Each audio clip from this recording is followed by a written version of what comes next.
किस्मत के भरोसे मत बैठो, क्या पता किस्मत आपके भरोसे बैठी हो। साथियों, यह बात किसी महान व्यक्ति ने कहे हैं। आइए इस वाक्य को एक प्रेरक प्रसंग के माध्यम से समझते हैं। एक गांव में एक साधु रहता था जो भगवान पर बहुत विश्वास रखता था। एक बार वह साधु पेड़ के नीचे बैठा था और भगवान को याद कर रहा था। तभी अचानक वहां बाढ़ आ गई और चारों तरफ पानी भरने लगा। सब लोग अपने आप को बचाने के लिए ऊपर पहाड़ की तरफ भागने लगे। उनमें से एक आदमी ने देखा कि इस हालत में भी साधु महाराज भगवान की तपस्या कर रहे हैं। उसने सोचा कि ये अपने आप को बचाने के लिए कहीं जा क्यों नहीं रहे हैं। तो उसने साधु से बोला, अरे आप कहीं जा क्यों नहीं रहे हो, आप भी मेरे साथ ऊपर पहाड़ की तरफ चलो, नहीं तो डूब जाओगे।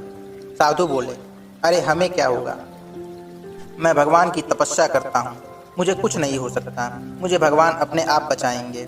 धीरे धीरे पानी साधु की कमर तक आ गया। अब लोग वहां से नाव लेकर निकलने लगे तो उनमें से एक ने साधु से कहा, अरे पानी आपके कमर तक आ गया है, आप हमारे साथ चलो। तो साधु ने कहा कि नहीं नहीं, भगवान मुझे अपने आप बचाएगा, और वह नाव वाला भी वहां से चला गया। कुछ देर बाद पानी इतना बढ़ गया कि साधु के सर तक पहुंच गया और अब लोगों को बचाने के लिए हेलीकॉप्टर निकलने लगे।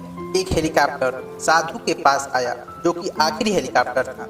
साधु के पास नीचे रस्सी फेंकी और बोला, इसे पकड़ो और ऊपर आ जाओ, नहीं तो आप डूब जाओगे, यह आखिरी हेलीकॉप्टर है, आपके पास में बचने के लिए कोई दूसरा रास्ता नहीं है।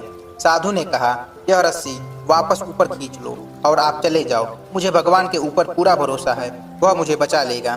पानी काफी ऊपर आ गया, पेड़ डूब गया और साधु की भी डूबने से मृत्यु हो गई।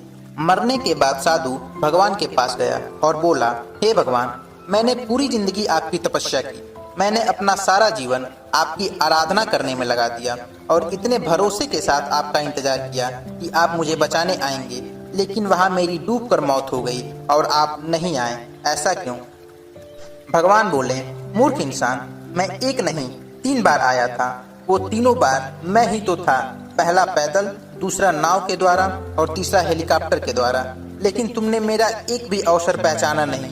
पता नहीं तुम किसका इंतजार कर रहे थे। साथियों, इसी तरह जिंदगी में हमें बहुत से मौके ऊपर वाले देता है, लेकिन हम सब उस मौके को ठुकराकर पता नहीं किस चीज का इंतजार कर रहे होते हैं।